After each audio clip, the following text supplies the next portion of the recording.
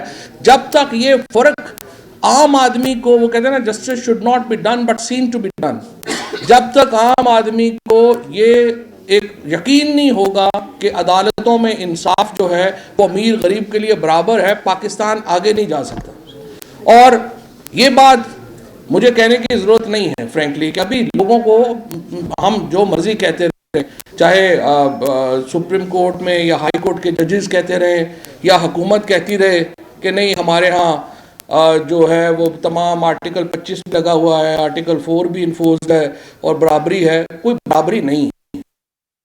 سچی بات یہ ہے کہ امیر آدمی کے لیے جیل بھی 5 اسٹار ہوٹل ہے اور غریب آدمی کے لیے گھر بھی جیل ہے. تو جب تک یہ دونوں معاملات جو ہیں اس میں فرق ہم ختم نہیں کر پائیں گے. جب اسی طریقے سے ہمیں جو نئے چیلنجز درپیش ہیں ان سے عہدہ برا ہونے امپورٹنٹ ہے. میڈیا اتنا زیادہ ہو گیا ہے اور عدالتوں کے کان پہ جو نہیں رینگ رہی کہ وہ جو لٹیگیشن ہے ہماری ڈیفیمیشن کی, ٹارٹ لا کی, اس کے اوپر وہ ریوائیو کرے.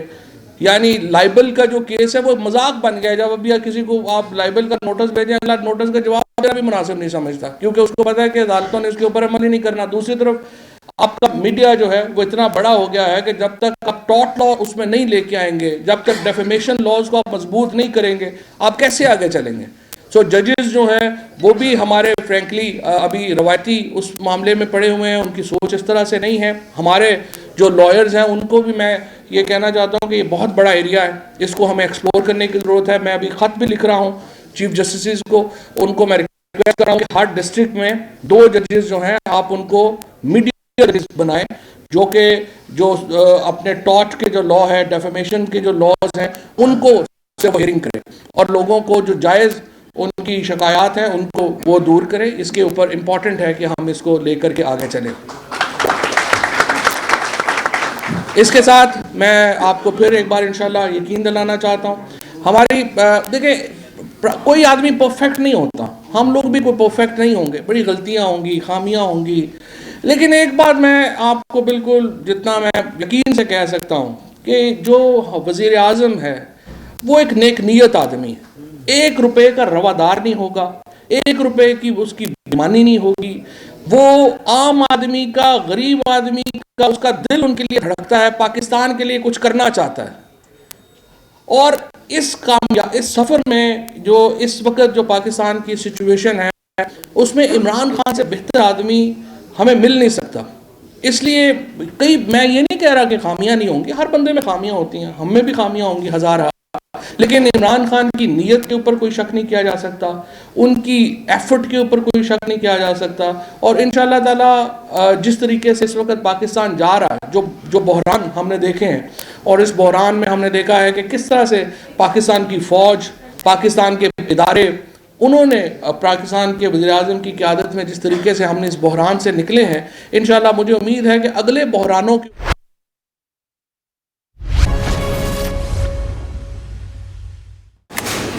بیگ کے پیسے ایکسٹرا لگیں گے. لائی ہوں.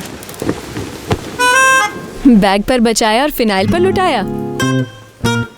مطلب فنائل کے مقابلے میں ڈیٹول دے مہینے بھر کی صفائی آدھی قیمت میں. یہی نہیں, ڈیٹول سرفیس کلینر مٹائے 100 قسم کے داغ اور کرے جراثیم کا خاتمہ. ڈیٹول.